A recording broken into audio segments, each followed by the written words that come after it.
Okay, so why did we choose Spain? When I looked at Alicante, I'll be honest with you, Spain wasn't really top of the list until I found out some of my friends were already there and some of my family are as well. I looked at Alicante, and when you start looking at the price of the villas and stuff, it's dirt cheap compared to the UK. I'm not sure of the work prospects, but at the same time, if the food and electric and gas is fairly cheap, I'm sure we can survive with me making money off the internet. I wouldn't even have to get out of bed. I do have some incomes that are automatic on the web, but the thing is, I'm looking at new ideas, new adventures, and Spain might be a perfect one for where we can actually set up a base and develop things. When I looked at a 3-bedroom villa in Spain, I was looking at about £250–300 a month for a 3-bedroom villa. If I took that up to €500, I can get a 4 to 5 bedroom house with swimming pool.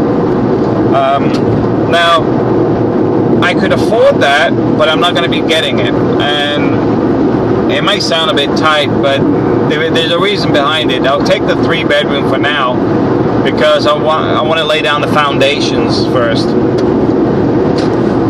Once we have the foundations of our life there, then you can move up or buy a house. Because I've seen houses for sale for $20,000. If I could rent one for a 3-bed for a year, and then got into contract work for 6 months, I could buy one of those houses in cash.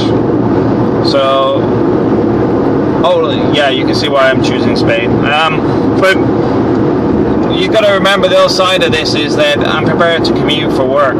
So it doesn't always have to be in Spain. It could be in Germany, France, Oman, India. I don't really care. I just go where the money is. And that's how we get ahead on life. You know, we done pretty well in the Philippines, and we still got buildings and business there.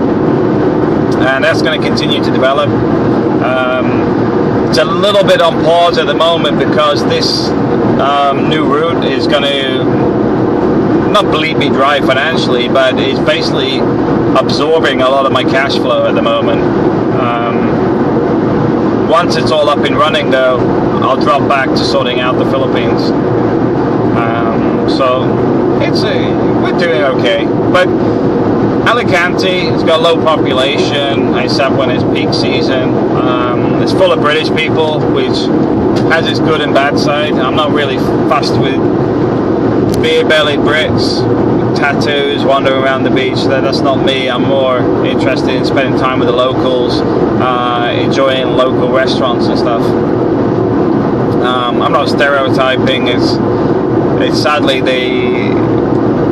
the way a lot of people see Brits abroad.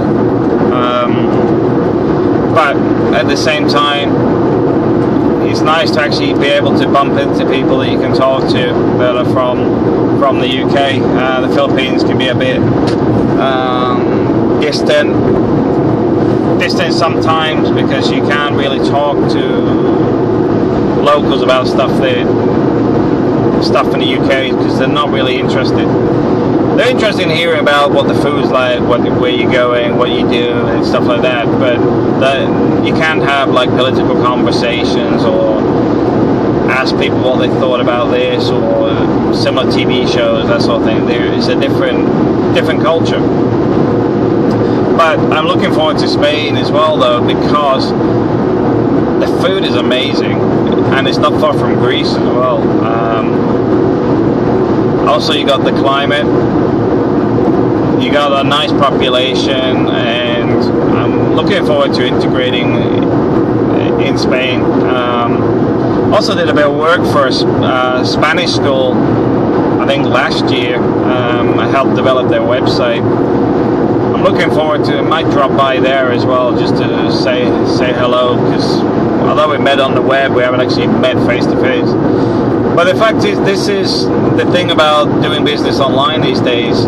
It's international. You know, I have lots of people and friends all around the globe. not only business related but friends as well. And this makes moving to Spain a lot easier than it would have been maybe 10 years ago, where everything's a bit more isolated. Also, I'm finding that if you're on the Schengen route, there's other people on the Schengen route that will help you, and other people that have already done the Schengen route that will help you. It's same with expat communities; they help each other. You will get the odd rogue amongst them, but you talk to a few people, you'll find out who the rogues are, because people are normally quick to point them out, whether trying to sell you their vehicle they've been trying to sell for the last 10 years and stuff like that, at twice as much as it's worth. You know, the usual crap that you get with people overseas.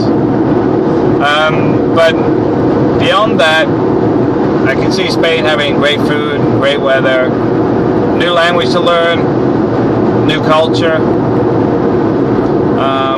kids being able to speak another language, and I can't see the downside anywhere. Not currently. The work problem, I think a quarter of the population is unemployed currently, but at the same time I think their economy will stabilize. It's already heading in the right direction. So I'll see how it goes, but I'm not expecting things to be a nightmare. But I would also say I'm tempted to do my HGV, so that worst case scenario is getting a job that takes a truck between Spain and the UK, and that would be my new career, at least for the next year or so. It's just what, like I said, it's all about what you put in. You know, you got to be adaptable to get ahead in life, and it's like a lot of people will do teaching, for example, but then only do teaching, which is okay if there's some way to go and teach. But me, I'm prepared to do most things and just get on with it, get ahead. And I look at the long game, where truck driving may not be the ideal thing for me, but at the same time, if I'm doing truck driving, at least I got food on the table and I can be at home, at least for every weekend, if not at least a couple of times during the week. So it's not as brutal as things have been before, where I've been abroad for like 8 months of the longest period of time. But I do think Spain has a lot to offer, and the fact that it's a British tourist place, I can also see that being a place to look at business as well, because during recession a lot of people got hit, but a lot of people don't know how to run a business. They'll open a business and they'll be spending money so that the business ticks over, but it'll only tick over for so long if you keep bleeding it dry. So if the holiday numbers were down drastically, within 3 or 4 months that business would have gone bankrupt, even though it's a perfectly viable business. It's just that they haven't budgeted for changes in economics. So I'm waiting and seeing until I get out there, but I'm not expecting it to be a nightmare. I'm expecting to actually enjoy being in Spain. And like I said, it's New Greece, another place where great food resides. So we'll see what happens, but I'm looking forward to both. Okay.